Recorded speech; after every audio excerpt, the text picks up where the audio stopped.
Hi guys, ഞാനിങ്ങനെ വെറുതെ പോയപ്പോഴത്തേക്ക് ഒരാളെ കണ്ടു. നിങ്ങൾക്ക് എല്ലാവർക്കും അറിയായിരിക്കും, ഹിച്ച് ഹൈക്കിംഗ് നൊമാഡ്, അതായത് നമ്മുടെ മാഹിൻ അഡ്വഞ്ചറസ് ട്രാവലർ.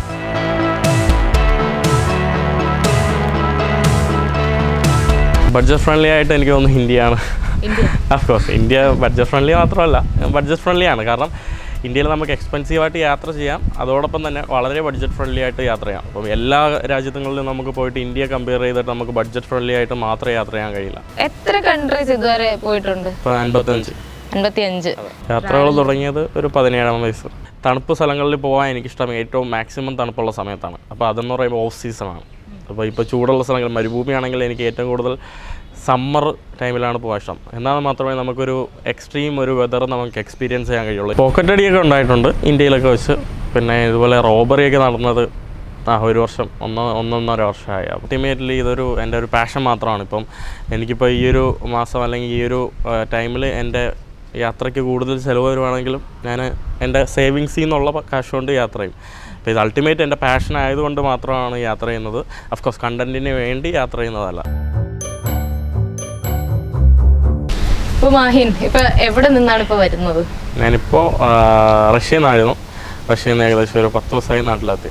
ലാസ്റ്റ് ഇട്ട വീഡിയോയിൽ വയനാട്ടിലാണ് എന്നൊക്കെ ഉണ്ടായിരുന്നു. ഞാൻ ജസ്റ്റ് കഴിഞ്ഞ ദിവസം വയനാട്ടിലൂടെ മൈസൂരിൽ പോയിട്ട് വിസയുടെ ആവശ്യത്തിന് വേണ്ടി മൈസൂരിൽ പോയിട്ട് വയനാട് വരുന്ന വഴിയിൽ. അതെ. ഇപ്പം റഷ്യ എങ്ങനെ ഫസ്റ്റ് ടൈം ആയിരുന്നോ പോകുന്നത്? റഷ്യ ആദ്യമായിട്ട് പോകുന്നത്. എങ്ങനെയുണ്ട് ശരിക്കും പറഞ്ഞാൽ? ഭയങ്കര റാൻഡമായിട്ട് ഇപ്പോൾ കണ്ടു, അതുകൊണ്ട് ഞാൻ ചോദിക്കുകയാണ്, എങ്ങനെയുണ്ട് ഈ ട്രാവലിംഗ് ലൈഫ്? പലരും ചോദിക്കുന്ന, പലരുടെയും ഒരു ഡൗട്ടാണ് ട്രാവൽ ചെയ്യുമ്പോൾ ഉള്ള, ഇപ്പം അഫ്കോഴ്സ് യൂട്യൂബ് ഉണ്ട്, സോഷ്യൽ മീഡിയ എന്നുള്ള ഇൻകം ഉണ്ട്, എങ്കിലും അത് മതിയോ എന്നൊക്കെയുള്ള പലരുടെയും ഒരു ചോദ്യമുണ്ട്. So as A traveller, full time traveller, എങ്ങനെയാണ് ശരിക്കും ഈ ഇൻകമും ഒരു ബഡ്ജറ്റൊക്കെ എങ്ങനെയാണ് മാനേജ് ചെയ്യുന്നത്? അഫ്കോഴ്സ് അൾട്ടിമേറ്റ്ലി ഇതൊരു എൻ്റെ ഒരു പാഷൻ മാത്രമാണ്. ഇപ്പം എനിക്കിപ്പോൾ ഈ ഒരു മാസം അല്ലെങ്കിൽ ഈ ഒരു ടൈമിൽ എൻ്റെ യാത്രയ്ക്ക് കൂടുതൽ ചിലവ് വരുവാണെങ്കിലും ഞാൻ എൻ്റെ സേവിങ്സിൽ നിന്നുള്ള കാശ് കൊണ്ട് യാത്ര ചെയ്യും. അപ്പോൾ ഇത് അൾട്ടിമേറ്റ് എൻ്റെ പാഷൻ ആയതുകൊണ്ട് മാത്രമാണ് യാത്ര ചെയ്യുന്നത്. അഫ്കോഴ്സ് കണ്ടൻറ്റിന് വേണ്ടി യാത്ര ചെയ്യുന്നതല്ല. അപ്പോൾ അതുകൊണ്ട് തന്നെ ഇപ്പോൾ ഈ മാസം വരുമാനം ഇല്ലെങ്കിൽ പോലും ഞാൻ എൻ്റെ സേവിങ്സ് വെച്ച് യാത്ര ചെയ്യും. പിന്നെ കൂടുതൽ വരുമാനം കിട്ടുമ്പോൾ അത് സേവ് ചെയ്യും എൻ്റെ യാത്രയ്ക്കും എൻ്റെ ബാക്കി എൻ്റെ ലൈഫ് സ്റ്റൈലിനും എൻ്റെ ഫാമിലിക്കൊക്കെ വേണ്ടിയായിട്ട്. അതെ. ആദ്യമായിട്ട് ട്രാവൽ ചെയ്ത കൺട്രി ഏതായിരുന്നു?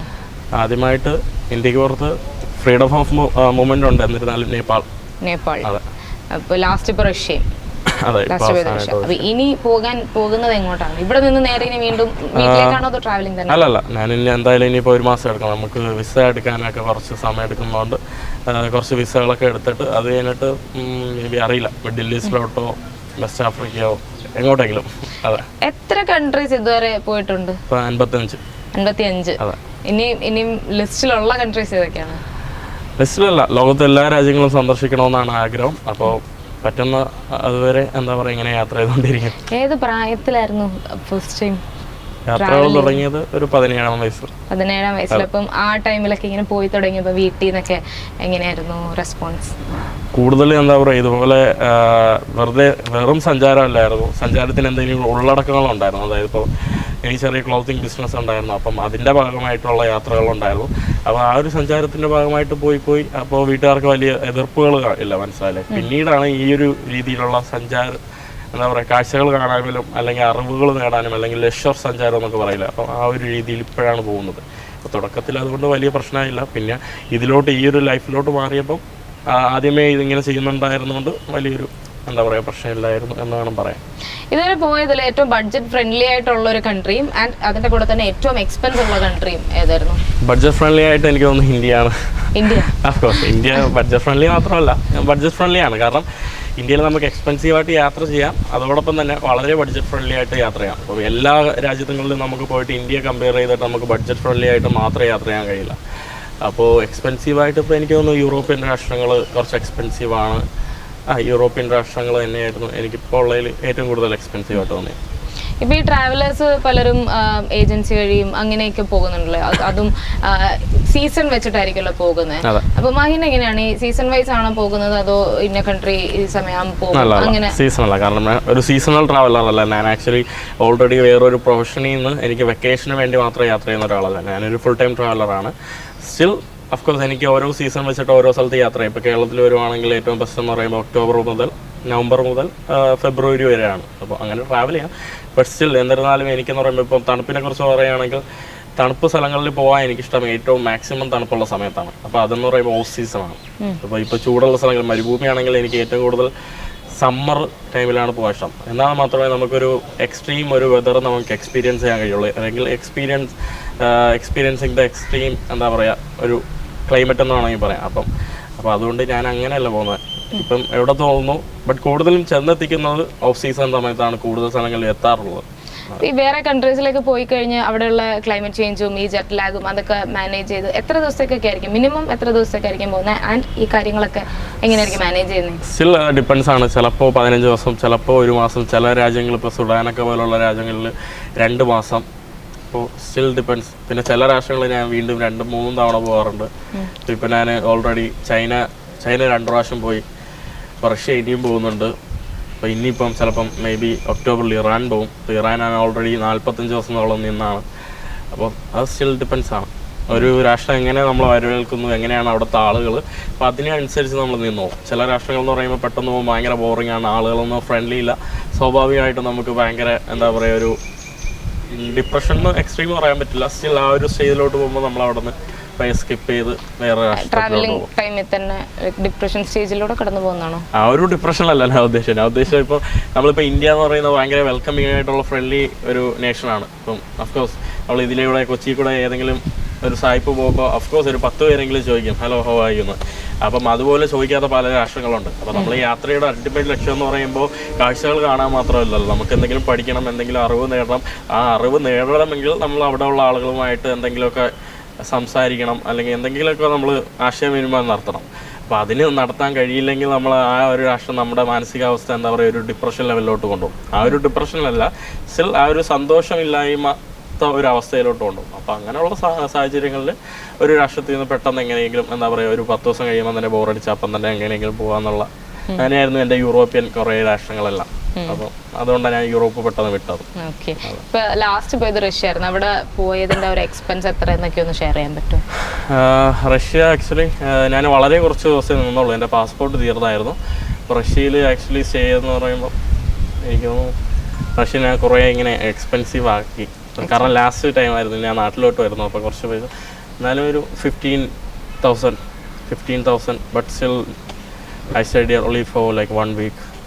ഒരു ആഴ്ചയിൽ 15,000 എന്ന് പറയുമ്പോൾ എൻ്റെ ബഡ്ജറ്റിന് ആക്ച്വലി വളരെ എക്സ്പെൻസീവ് ആണ്. അപ്പോൾ ഭയങ്കര ബഡ്ജറ്റ് ഫ്രണ്ട്ലി ആയിട്ട് ട്രാവൽ ചെയ്യുന്ന ആൾ തന്നെയാണ് പറയുന്നത്. എപ്പോഴല്ല, ഡിപ്പെൻസ് ആണ്.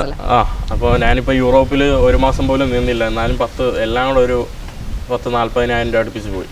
അപ്പം സാധാരണ ഇപ്പോൾ ഇറാനിലൊക്കെ ഞാൻ യാത്ര ചെയ്തപ്പോൾ 45 ദിവസത്തിന് 10,000 രൂപയാണ് അത്രയാണ് ചിലവാക്കിയത്. അപ്പോൾ അങ്ങനെയാണ്. ഇന്ത്യയിൽ ഇനിയും എക്സ്പ്ലോർ ചെയ്യാത്ത ഏതെങ്കിലും സ്ഥലങ്ങളുണ്ടോ? സ്ഥലം എന്ന് പറയാൻ പറ്റില്ല, സംസ്ഥാനം വെച്ച് വേണമെങ്കിൽ പറയാൻ പറ്റും. സംസ്ഥാനങ്ങൾ നോർത്ത് ഈസ്റ്റിലെ സിക്കിം, പിന്നെ മണിപ്പൂർ, ത്രിപുര, അരുണാചൽ ഇത്രയും പോയിട്ടില്ല. ബാക്കി എല്ലാ സംസ്ഥാനങ്ങളും പോയിട്ടുണ്ട്. സ്ഥലങ്ങൾ എന്ന് പറയുമ്പോൾ ഇപ്പം കേരളത്തിൽ തന്നെ എറണാകുളത്ത് തന്നെ കൊച്ചി ഒരു സ്ഥലമാണ്, വഴാപ്പൂർ ഒരു സ്ഥലമാണ്. അപ്പം നമുക്ക് അങ്ങനെ പറയാൻ പറ്റില്ല. ഈ ട്രാവലിങ്ങിൻ്റെ കൂടെ തന്നെ ഫുഡും എക്സ്പ്ലോർ ചെയ്യുന്ന ഒരു ശീലമുണ്ടോ? ഫുഡ് എക്സ്പ്ലോർ ചെയ്യുന്നത് വളരെ കുറവാണ്. എനിക്ക് ഫുഡ് എക്സ്പ്ലോർ ചെയ്യാൻ ഭയങ്കര ഇൻട്രസ്റ്റഡ് ഒന്നുമല്ല.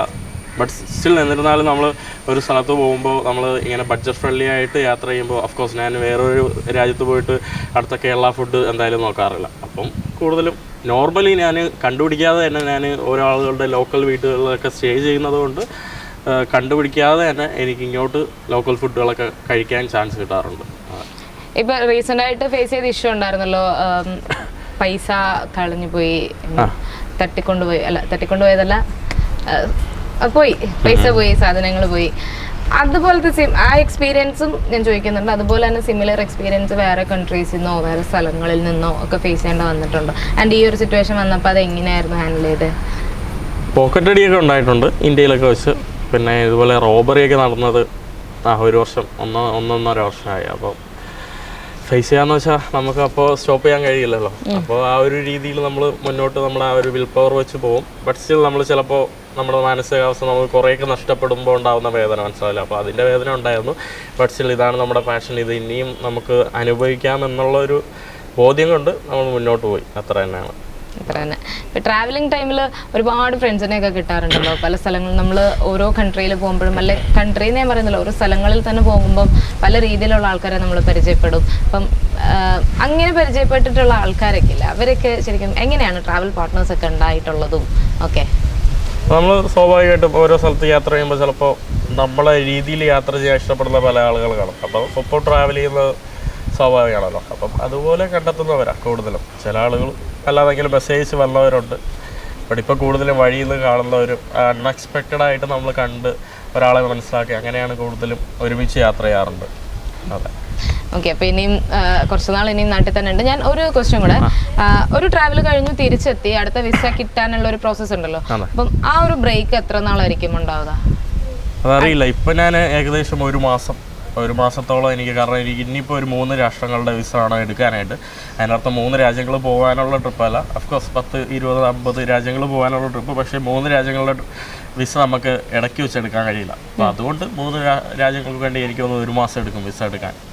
അപ്പോൾ അതെല്ലാം എടുത്തിട്ട് വീണ്ടും പോവും. അപ്പോൾ പിന്നെ വീണ്ടും ഏതെങ്കിലും വിസ എടുക്കണമെങ്കിൽ ചിലപ്പോൾ ഒരു വിസ സാധാരണ 2 ആഴ്ച വരെയൊക്കെ എടുക്കാറുണ്ട്. നമുക്ക് അത്യാവശ്യമായിട്ടുള്ള ചില വിസകളെന്ന് പറയുമ്പോൾ നമുക്ക് അതിൻ്റെ വിസ സബ്മിഷന് ഡേറ്റ് കിട്ടാൻ തന്നെ ചിലപ്പോൾ 1 മാസം 2 മാസമൊക്കെ പിടിക്കും.